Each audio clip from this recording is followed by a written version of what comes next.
Hi everyone, welcome to the fixed income market outlook for the month of October for UTI AMC. We'll be discussing key events which went by in the last month and also the RBI policy which happened on 6th of October 2023. Uh, Given the critical importance that RBI plays in the functioning of the bond market, we'll be starting with the RBI policy. So largely, the MPC voted unanimously to keep the policy rate unchanged at 6.5% for its fourth consecutive meeting. RBI also kept its inflation and growth forecast unchanged, as we can see from the table on the left-hand side. While the Q2 inflation was revised upwards by 20 basis points to 6.4 to take into account the higher inflation readings for the month of July and August. Uh, the third quarterly inflation rate was revised downwards by 10 basis point, and the average for FY24 inflation comes at 5.4%. The Q1 FY25 inflation is retained at 5.2%. If we look at the GDP estimate as well, the average for FY24 is kept at 6.5. And the Q1 for FY25 is also retained at 6.6. Also, the RBI released its monetary policy report, which it releases biannually, once in April and once in October. So as per the monetary policy report, even for the full year of FY25, RBI expects a growth of 6.5, and its CPI forecast is estimated at 4.5%, with risk evenly balanced. So while the policy rate announcement as well as the stance were unchanged, the devil in the details was in RBI communication as well as tools to announce the surplus liquidity. So as the bond market has been witnessing since the announcement of the exchange of rupees 2000 notes, as about 87% of the money has come in the banking system, the system is also grappling with excess surplus liquidity. So as we know, in the last August policy, RBI had announced incremental cash reserve ratio, which had impounded about 1.1 trillion liquidity from the banking system, which was supposed to reverse by 7th of October.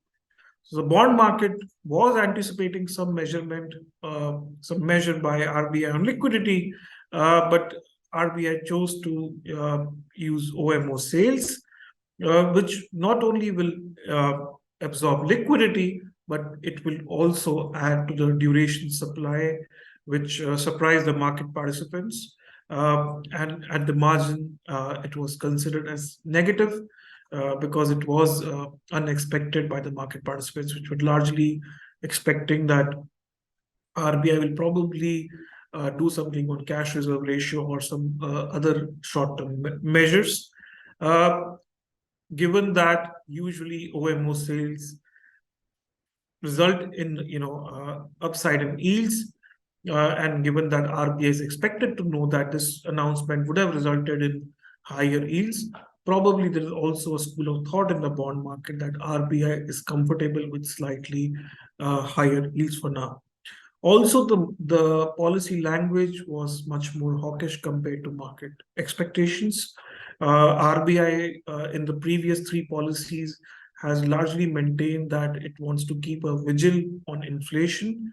And if we compare to this policy, RBI moved to high alert as well as being actively disinflationary. What does that mean? And we will discuss in the next slide. So if we look at the these two broad statements, which is on the liquidity and financial stability, as well as on forward guidance, and if we compare it from April to June to August to October, if we see that in April, RBI was largely ambivalent on the liquidity. It said that they will provide liquidity for the productive requirements through two-way operations. So there was no discomfort on liquidity, as we can see in the April policy. If we look at June, again, RBI did not show any major concern on liquidity, although it did say that there is a skewness in the liquidity distribution where money market rates went even beyond the repo rate on few occasions. But largely, if you see, RBI seem to be comfortable. They take comfort from that long-term rates have remained broadly stable, and this augurs well for the economy, and it's also reflective of anchoring of market-based long-term inflation expectations. See the change in the August policy. So if we look at it from June to August, the transition, it says that it is necessary to reiterate that the fine-tuning operations are undertaken to deal with exceptional situations and cannot become the rule. Excessive liquidity can pose risk to price stability and also to financial stability. There is no room for complacency because it is during tranquil and good times that vulnerabilities may creep in. So August policy was a clear departure from the April and June policies, where RBI expressed its discomfort with excessive liquidity, uh, and also expressed a desire to show that it wants to reduce that excess liquidity to anchor inflationary expectations. And now, if we look at coming to the October policy, again, it said that excessive liquidity can pose risk to both price and financial stability, and talked about skewness in the banking system, and hence, and then it moved to the measure which is the OMO sale, which is to manage liquidity consistent with the stance of withdrawal of accommodation. It did not give any calendar for OMO auctions, neither it talked about any quantum that they expect to do in the OMO sale. Probably RBI wants to see the evolution of inflation. In case the evolution of inflation is largely on its expected lines, in case the evolution of liquidity is largely towards moving towards neutral in going forward, probably RBI will not want to use this tool as excessively.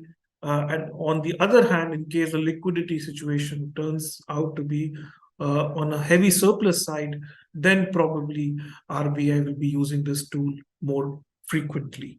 If we compare the OMO sale, which was done by RBI in 2017, because that was the last time RBI conducted about a 90,000 crores OMO sale of dated securities, which was a regular auction on a month-to-month basis. Uh, OMOs were well distributed across the curve. So again, the repercussions are at all points of the yield curve.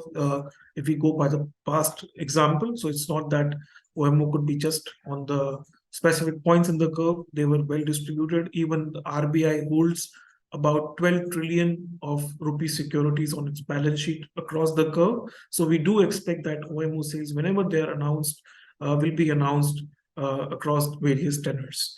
If we look at the forward guidance of RBI, which we were talking about in the previous slide, if we look at an April policy, the RBI said that they will continue to keep a strong vigil.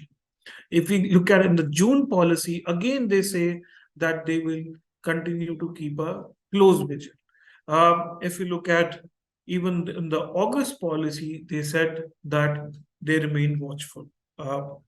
But if we look at and contrast the October policy, it clearly says that MPC resolved to remain on high alert.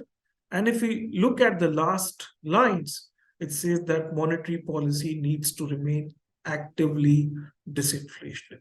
What it really means is that one, compared to the some participants in the bond market which were expecting rate cut in the near term, probably thinking that given that inflation has come below 6, which gives some wriggle room to RBI to cut rates. RBI clearly mentioned that their target is 4%, and they are looking for inflation to align with their 4% target. What really it means is that while they may not hike interest rates, given that the real rate currently is sufficient, but they may not be in a position to cut interest rates as well till they see decisive moderation in inflation towards their goal of 4%, or they see a major headwind to growth, which is threatening financial stability. So, unless and until these two elements are there, probably market participants should not expect rate cuts in the near term. So, again, to broadly sum up the RBI policy, the policy was largely status quo on the policy rates as well as monetary policy stance. But in terms of the forward guidance, it was decidedly more hawkish, as well as on the liquidity measures, it decided to announce that it will do OMO sales of dated securities, which broadly creates uncertainty in the market on the timing of these OMO sales, and hence uh, creates a certain term premium between the very short end to long end, that there could also, market participants will always be concerned about duration supply till RBI decides to clarify them on those lines. So that was largely on the RBI policy. The takeaway for the bond market is that probably we should not be expecting rate cuts anytime soon till inflation is close to RBI's target. And secondly, till the skewness is there, RBI probably wants to keep liquidity close to neutral. So they are not only targeting price of money, which is to ensure that the call money rate stays close to repo rate. Now they're also targeting quantity of money, and they want to bring it close to zero, given that they talked about that the excessive liquidity can pose risk to both price and financial stability, especially in a supply side shock. Because if you see, food price inflation is not really in control of the RBI. So the only way they can manage inflation is to bring down or manage core inflation. And the way they can manage core inflation is to ensure that the economic activity remains more measured, remains moderate, to ensure that core inflation also remains moderate. Thank you. And I'll move on to other major global as well as domestic events, which will have a bearing on the bond market going ahead as well. So on the global trends, if you were to see on the left-hand side, this represents the global manufacturing PMI. So that continues to witness moderating momentum. If we see after the highs that it saw in June of 2021, it has continued to decline, although it seemed to bottom out in the month of June 23. But even then, it has remained well below 50, showing a downward trend on the manufacturing side. That's also reflected in the trade and output volumes globally. So if this is the YOY trend on global trade volume as well as industrial production ex construction, we see again after the high achieved in 2021, since then both the global trade volume and the industrial production is continuing to see a downward momentum. If we look at the commodity index as well, so while it is well below the all-time high that we saw during the month of June 22, it has rebounded somewhat from the low it saw during the month of May, June 23. The reason being recent surge in commodity prices, especially oil prices, due to oil supply cuts by OPEC plus, as well as extreme weather events such as the El Nino as well as erratic monsoon, which has resulted in lower food production, higher food prices, supply chain disruptions, and that's also reflecting in the FAO food price index, which is the global food price index. So we see it has also rebounded from May 23, although still is on negative if we consider YOY trends. So it builds in, although it is at the margin positive for commodity surplus and commodity export oriented economies. It is unfortunately negative because the extent of inflation decline that we will see in commodity importing economies such as India, that reduces, and hence it puts pressure on the central banks to proceed with caution, which, like we discussed during the RBI NPC policy, the OMO sales as well as the on the margin hawkish undertone is because of these commodity price pressures, which can lead to generalized inflation as well if left unchecked. This is how the trend of inflation is going at in the major economies. If we look at the US, UK, Japan, you know, uh, Canada, etc., I mean, inflation has started to moderate from the highs that we saw in the calendar year 2022. However, for most of the economies, the inflation target is 2%. So we should see probably decisive easing only when inflation is close to their target levels, and that will probably come when we see these food price or commodity price shocks abating, when we see normalization of the labor market, when we see normalization in the housing market. It started to happen, but probably it will take some time for these tight financial conditions to play out, especially in the labor and the housing market for these economies. So this is the 10-year sovereign yield movements in key economies. So if we look at, there was a considerable move in the month of September across the bond market. So for example, if we look at the US 10-year, it moved up by 46 basis points from 411 to 457. If we look at even other major economies like Australia, like Indonesia, etc., they saw a major move during this month. Broadly, the reason being from an expectation that the central banking pivot is just around the corner. The market participants repriced the risk premia as the higher for longer theme emerged, given the state of the global economy, that it's still quite resilient, especially the US, and also a very high fiscal deficit in the US, which also led to repricing at the long end of the yield curve. The same is manifested in the Federal Reserve policy expectations. If you see the left-hand side of the chart is the federal rate, policy rate cuts expected during the month of 2020, so the calendar year 2024 and 25, before the FOMC meeting on 19th September. If we contrast it to 21st September, which is after the FOMC meeting, the number of rate cuts start to reduce. So market participants reduce their policy rate cut expectations by at least two rate cuts, which is they're expecting now two lesser rate cuts in the calendar year 2024 compared to what they were expecting on 19th of September. Moving on to the domestic trends.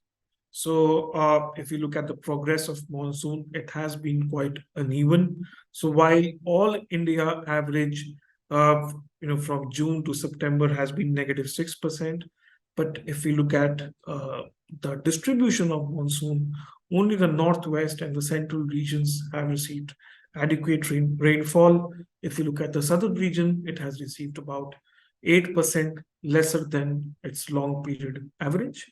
If we consider the eastern and the northeastern side, that has been quite disappointing, and it has received about 18% lower than its long period average. If we look at crop-wise, sowing, if we can see that oil seeds as well as pulses have seen lesser sowing, and probably they could remain under price pressures in case globally as well. Prices for oil seeds and pulses continue to be volatile, and hence again we see the reason of RBI's hawkishness in the previous policy because of concerns on commodity price shocks on some of these commodities. if you look at how the trajectory of inflation is expected to pan out, like we saw during the RBI MPC statement as well, RBI does expect moderation in inflation from 6.4% for Q2 FY24 to 5.2 for Q1 FY25. However, the bar for rate cuts is quite high, and RBI will probably want inflation to move close to 4 durably and much more sustainably before it starts to consider rate cuts. Largely, the trajectory towards sustainability of disinflation will be dependent on one, global factors, and secondly, these food price shocks. So in case these food price disruptions stabilize, probably RBI and market participants will have a better confidence on achievement of these inflation forecast. If we look at the interbank liquidity, like we saw, during RBI MPC statement, it spent a lot of time on liquidity and expressing concerns and how excessive liquidity can sometimes lead to systemic instability. So if we see the liquidity chart, largely, as we can see, liquidity has been surplus only to go in deficit mode after 15 September advance tax payment. However, given that government cash balance is approximately 3 lakh crores, as the government continues to spend, probably this liquidity will normalize in the coming weeks from here on, and hence probably RBI wants to impound this liquidity by conducting active open market bond sales. This is on the fiscal trend. So if we compare FYTD April to August 24 compared to 23, the direct tax has been doing quite well. If we look at income tax, it's up 34% YOY, while the corporation tax is up 15%. The union excise duty is understandably lower compared to last year because of the reduction in excise duty this financial year. If we look at GST as well, the GST collection was quite healthy. And if we look at capital expenditure, the capex for the 5 months ending August 24 was at 3.7 trillion, which is the highest ever in the first 5 months of any fiscal year, reflecting the capex-oriented spending of the government. In fact, both on the tax collections as well as on the expenditure, the quality is improving. The general expectations when the year started was given that the nominal GDP this year would be lower than previous year, because if you remember, the previous year, the nominal GDP was in excess of 15%, whereas this year it's close to 10%. The expectation was that probably the tax growth this year could be muted, but so far the tax growth has surprised on the upside. The upcoming trajectory will be very keenly watched by market participants, whether government is able to adhere to its borrowing program. We believe that there is some space that the government has on the revenue expenditure side, as well as on the small savings side. And hence, at least as of now, we do not expect any change in government borrowing program, even if some of this tax collection growth were to moderate going forward in case of some marginal slowdown in GDP growth.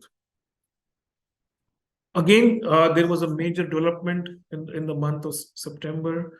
For last couple of years, the market participants have been talking about that the JP Morgan bond index has been looking at India to include it in its global emerging market bond index.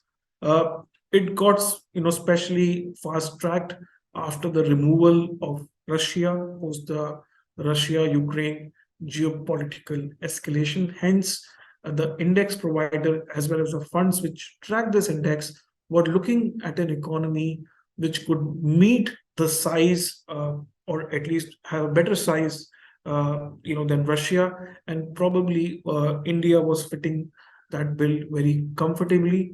So, in a nutshell, what JP Morgan has done, that India will be included in the global bond index for emerging market starting from 28th June 24.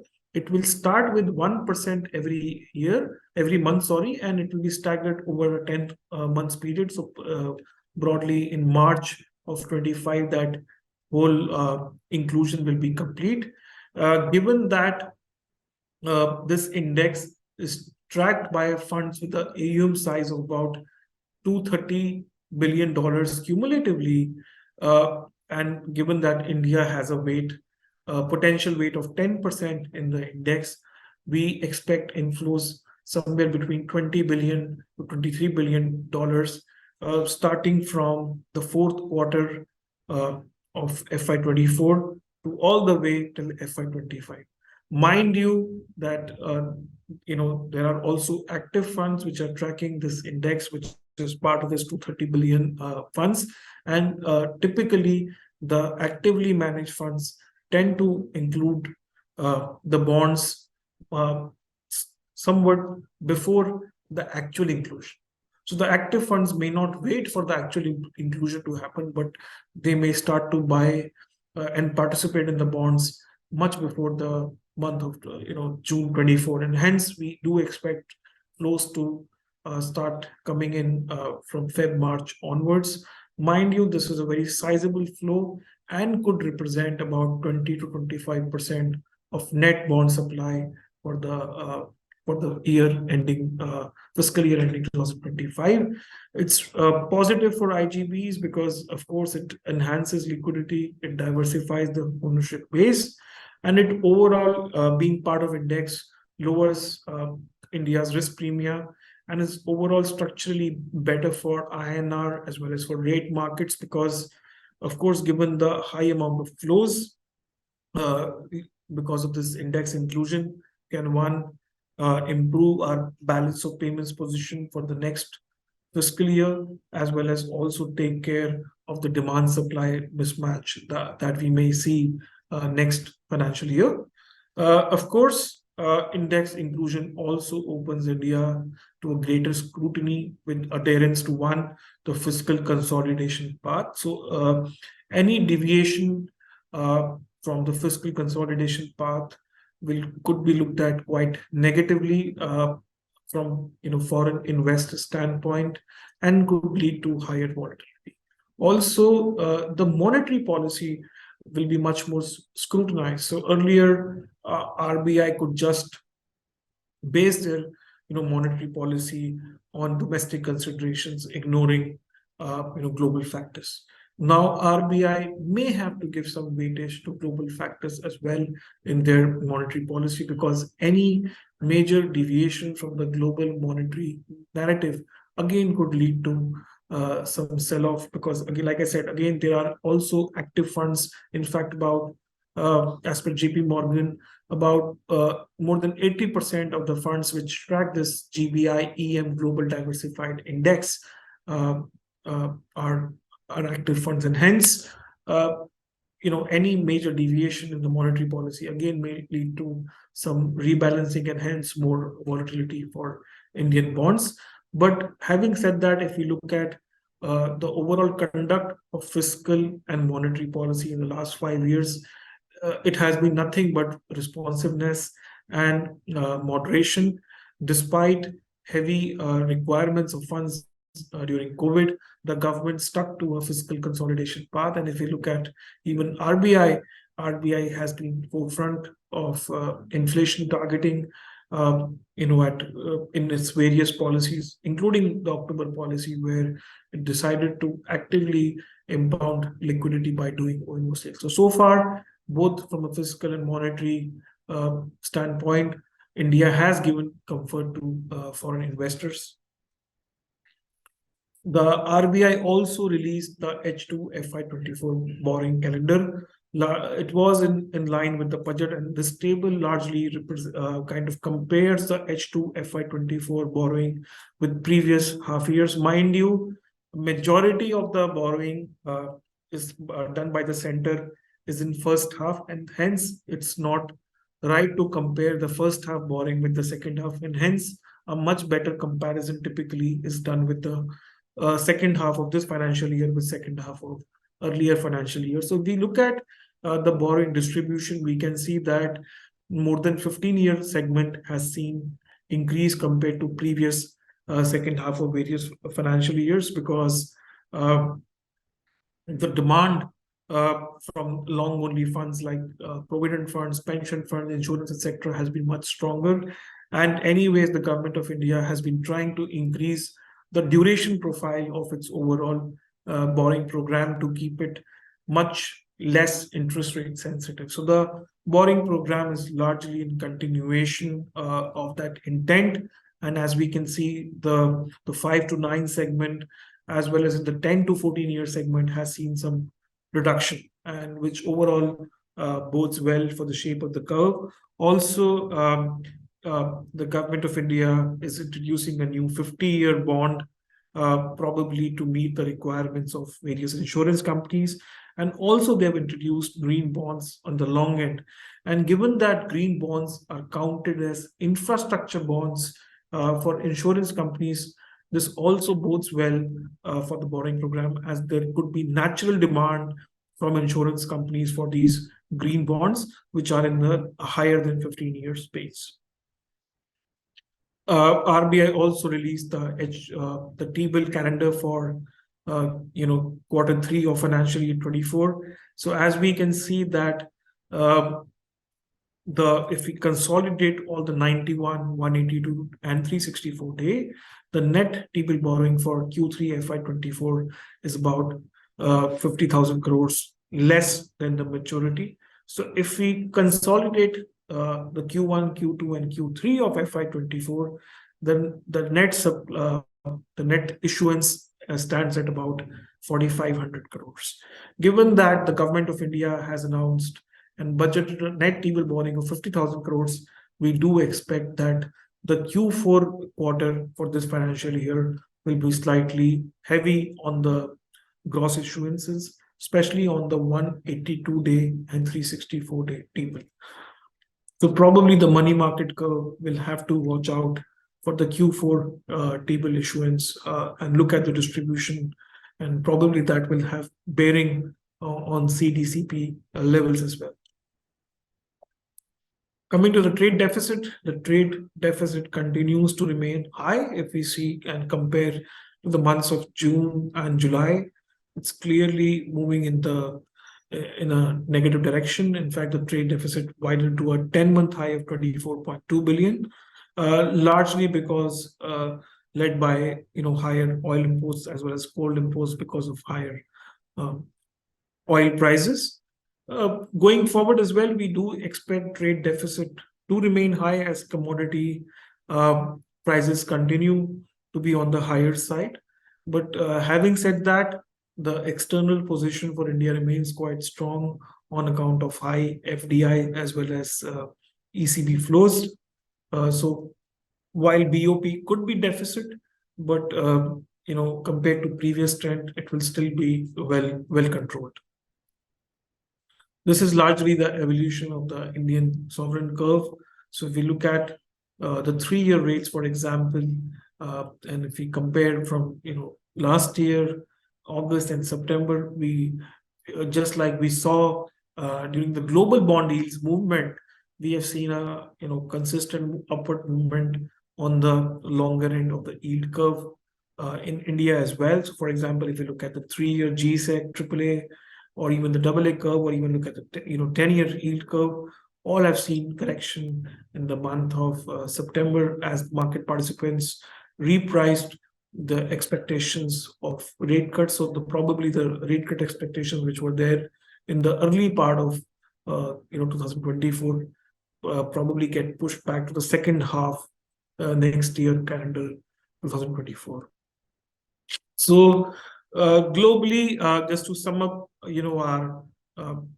our thought with the RBI policy as well as how the global bond market is evolving, we do believe that the environment for fixed income is getting constructive at the margin. So if we look at globally, a lot of the spending which happened on manufacturing as well as on services was due to excess savings accumulated by households during the pandemic.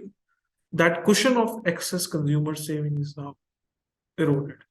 If you look at the money supply in the developed markets, especially due to the quantitative tightening programs now being conducted by the Federal Reserve or the Bank of England or the ECB, that money supply also is getting contracted.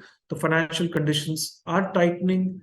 The cost of financing for the corporates as well as households and the governments are continuing to rise at levels which were last seen in 2005-6. For example, the US 10-year, which is currently trading at 4.8%, we saw these levels last during 2006. At that point of time, the US debt to GDP was in the range of 60 to 65%. If you look at the debt to GDP today, the same debt to GDP is at 120%.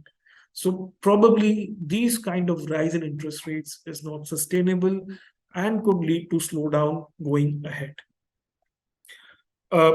If we look at India as well, broadly growth is at a moderate path, and hence any slowdown globally could also lead to inflation expectations being changed in India and probably some ease of interest rates even in India.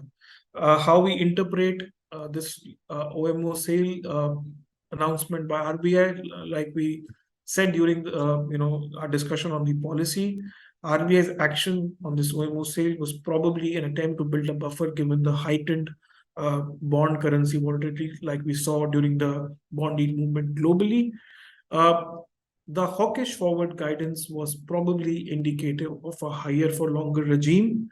Like I said, there had been discussion in the market participants that once inflation starts to go below 6, probably there will be some space for RBI to cut interest rates, which RBI had to reiterate that their target is not 2 to 6, but 4. And hence, till they see inflation evolving closer to 4, it will be difficult for them to consider interest rate cuts. And given that we do not expect material decline in inflation below 4, the probable rate cut cycle could also be shallower. So if we compare the rate cycle for India compared to other advanced economies such as US or Europe or even Australia, the rate hikes which have happened in India are also close to their trend compared to other economies where the rate hikes are much above the last 15-year trends. Hence, the space that those monetary authorities have are much more than probably India has.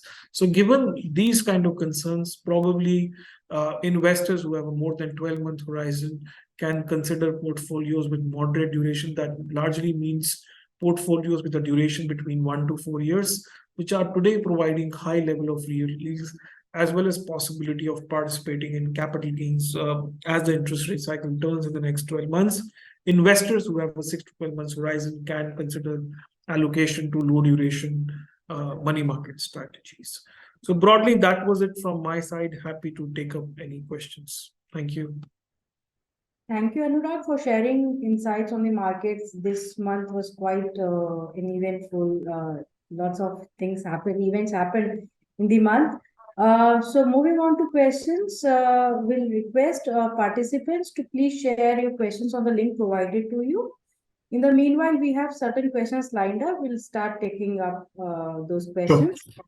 So the first question is, how do you expect India-US yield spread to pan out in the near term, considering it is multi-year lows, and some of it was mentioned by RBI governor also in the press conference. So over to you. Right. So I don't think RBI is excessively concerned with the US 10-year to India 10-year spread. I think they were asked the question that whether they are concerned about it. And RBI again reiterated that they make their policy based on domestic considerations rather than specific economies. Of course, a major currency movement is part of their assumption on inflation. But largely, what we are seeing in the US rise in bond yields is due to a function of their very, very high fiscal deficit compared to the average fiscal deficits that the US has been typically known to run, resulting in very, very heavy duration supply. Also, some of that fiscal deficit is also going on the revenue expenditure than just capital expenditure, which is resulting in slightly higher inflation, slightly better growth outlook in the near term, although it doesn't improve the potential output in the long term. And hence, it basically changes the interest rate view on the Federal Reserve, because if inflation and growth are again on the higher side in the near term, it kind of pushes back the interest rate cut expectations as well. And hence, we are seeing the rise in bond yields in the US. So, or if you look at any other advanced economy, it's because that the inflation is not coming down due to supply side shocks as much as the central banks would have liked. And that's why we are seeing this rise in bond yields globally. But if you look at India, apart from very seasonal supply side shocks, largely the trend inflation has been towards lower. The fiscal has been on a consolidation path, and with this, India being included in JP Morgan bond index, that also opens up avenue for about $20 to $25 billion of inflows, and hence probably it will not be very fair to compare Indian to US bond spreads, what we have seen historically. As the economies are getting re-rated, as the bond markets are getting re-rated, the spreads will also get re-rated. Sure, thank you for that. The next question is again related to the policy. RBI in its policy announced OMO sales to suck out liquidity. So how do you see credit growth going forward? Right. So typically, credit growth is also a function of nominal GDP. So given that we do expect nominal GDP to be close to about 10%, we do expect credit growth to be in excess of nominal GDP. Even in periods of neutral to even deficit liquidity, credit growth has largely been a function of demand. So we divide the economy into two parts, assuming the government being constant, which is consumers and producers. If we look at the demand for credit, it has been very high from consumer side. And as the consumption continues to remain strong, we do expect that credit growth, especially on the retail side, will continue to be high. Although RBI has cautioned against excessive credit growth on the unsecured space, but given that there have been no regulatory or prudential measures as of now, we do expect that barring any major global shock, the credit growth, especially on the retail side, may continue for a while. Sure. So there's a follow-up question on this OMO sales only. Do you see it will have any impact on the government borrowings program? Yes, it will have an impact on the government borrowing program, because the announcement of the OMO sales as well as the conduct of OMO sales may result in upward movement in yields, and hence obviously the government bond borrowing program becomes more expensive, because whatever they were expecting to borrow for a certain supply, since that supply becomes the bond supply and the duration supply becomes higher in the bond market, the premium that the bond market participants expect from a certain amount, of course, goes higher. And hence, broadly, it basically means that the average bond yield that the government would have expected without the OMO sales program, that goes, of course, higher. The extent of the move in bond yields will also be a function of what's happening globally. So if globally inflationary conditions were to stabilize, probably bond yields may stabilize here. But if globally inflation conditions don't stabilize, as well as let's say, it also depends on where RBI tries to put the red line on the OM sale. So whether they do it at 7.5 or 760 or whatever level RBI has in mind. So it will also depend on where RBI tries to kind of clear off the OM bond sales. Sure. So the next question is related to the index inclusion. So inclusion in the JP Morgan emerging market indices, can it lead to yields going down even before the effective date of June 28? Right. Or will any funds now starts purchasing those long duration bonds before Right. June? So some your views over there. So right. So as far as we know, about more than 80% of the funds which track the global bond index emerging market uh, are active funds. And typically, active funds tend to take the exposure slightly before the actual inclusion. What we saw in China as well, when China was included as part of the bond index, the inflows had started to come 5 to 6 months before the actual inclusion. And even the passive funds don't wait for the last cutoff date. The moment it gets included, the flows start to come even from passive funds. So, extrapolating the China example, probably India may experience inflows due to the bond index inclusion from February, March itself. Sure. The next question is such, it is expected the 10-year GSEC will range somewhere 740, 745 levels. Is there any appetite for long-only investors to buy at those levels, or they should wait till the next policy? So we are not of the view that 10-year in the near term maybe at 740 or 45. So we have to divide the view into two parts, the near term and a more medium term.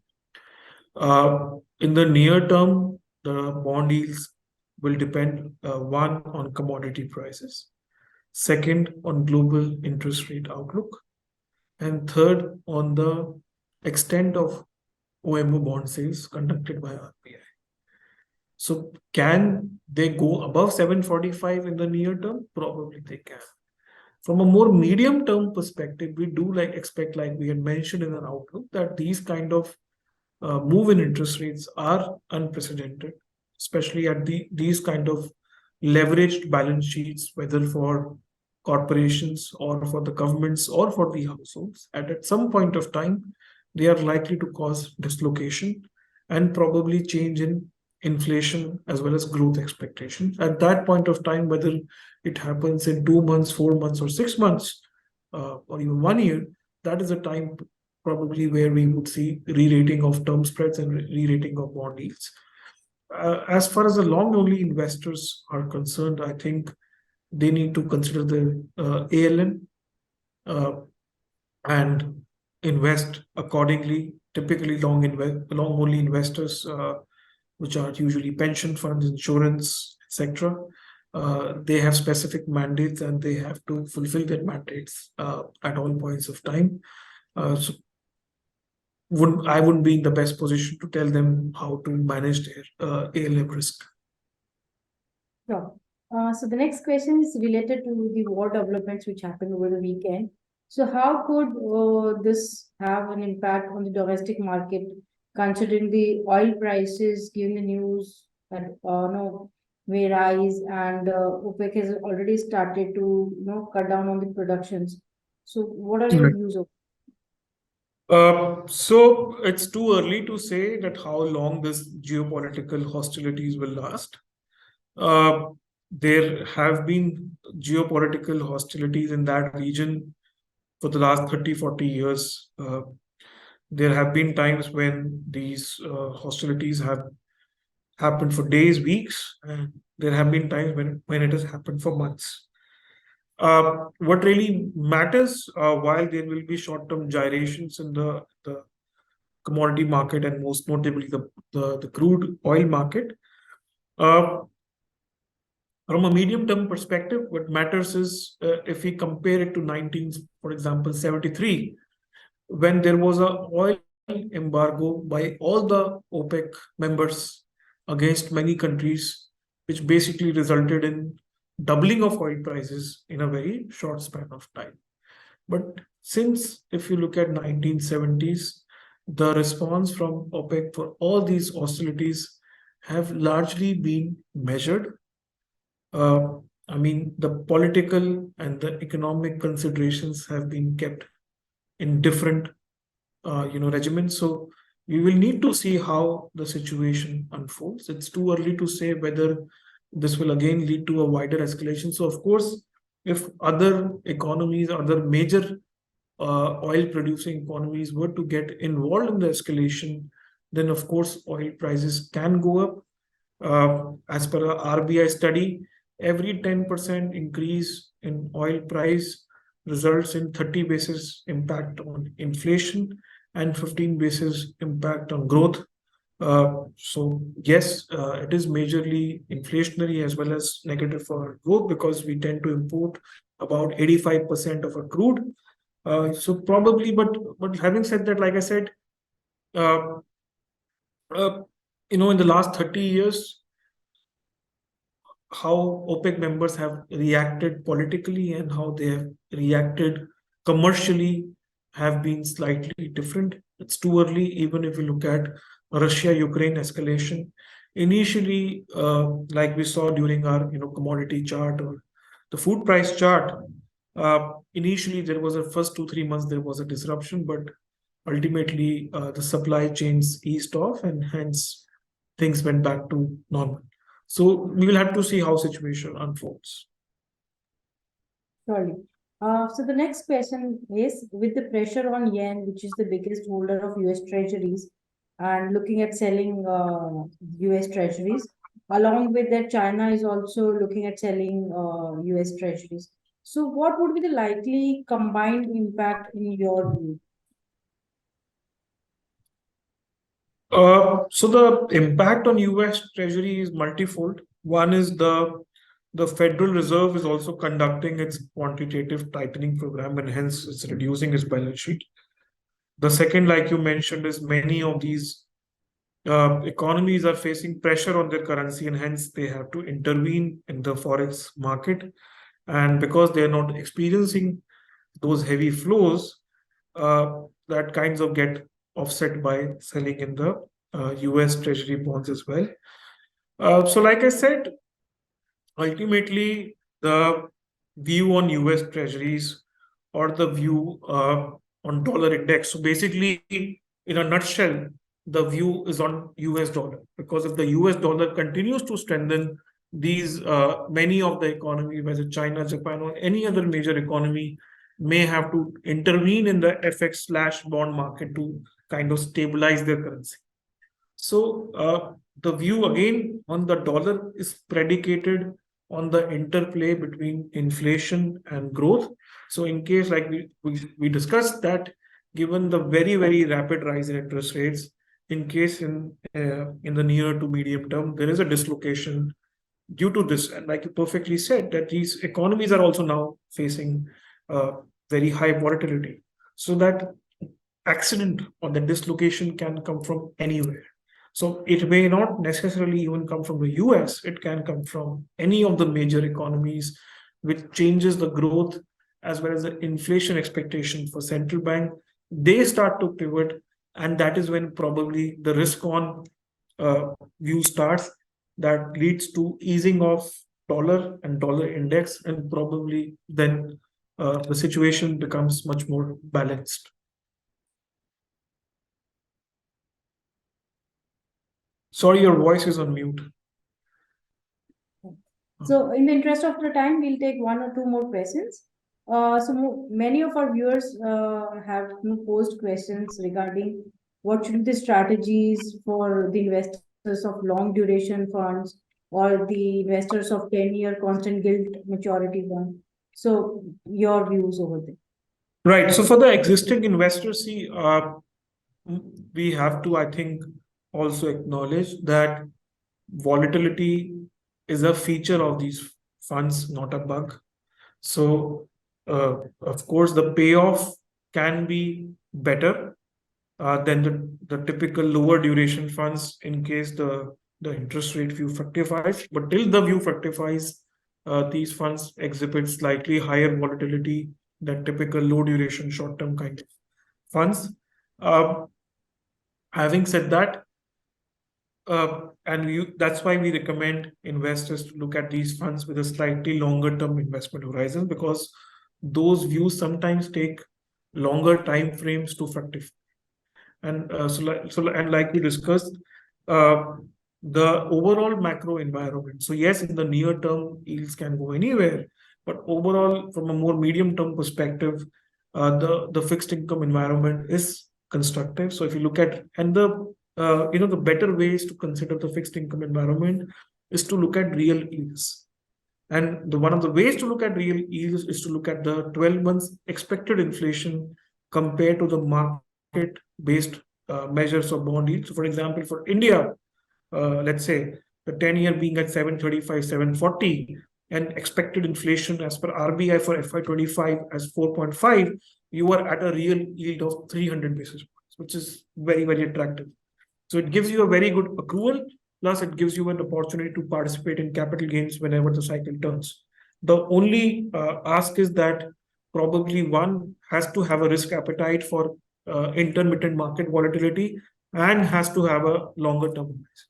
If the investor does not have a very high appetite for mark to market volatility or does not have a very long term investment horizon, they are better off investing in a short term fund or a low duration fund, because the curve is reasonably flat, so they are getting the same accrual, but of course the volatility on both sides, the gains or the mark to market losses, will be lower than these kind of categories. Absolutely. So the last question is your views for the investors for dynamic bond funds and the floater bond funds. Right. So, dynamic bond fund by nature can play across the yield curve and can also uh, rebalance between corporate bonds or government bonds or other money market instruments depending on the shape of the curve as well as the current prevailing market spreads. So, investors, again, who have appetite for intermittent market volatility, who want to take advantage of the current fixed income construct but have a longer term investment horizon, can consider dynamic bond funds, because again the fund manager can decide depending on the prevailing situation to rebalance and actively manage the portfolio. Uh, and there is an opportunity for upside in case the interest rate view fructifies, which is, let's say, interest rates, you know, ease off in the next 6 to 12 months. So that's again a view for a slightly longer term investment horizon. For floating rate funds, I think it's not a homogeneous category as far as the UTI floating rate fund is concerned. It's positioned as a low duration fund in a high credit quality space. So for investors who are looking at uh, you know, 6 to 12 months investment horizon in high credit quality space, can consider UTI floating rate fund. Ultimately, it's the net duration of any fund which measures the volatility or the potential risk. So investors can look at net duration of the floating rate fund to consider before their allocation. Sure. So we try to take up as many as questions we could today. For the viewers, request. So you have provided a feedback link. Please do provide your feedback before you log off. And we hope that you found today's session insightful. And we wish to see you again in the next month's edition. Anurag, your closing comments for today. Thanks a lot, everyone, for listening in. We really value you and your feedback and your questions, and hope it was an insightful session for everyone. Thank you. Thank you.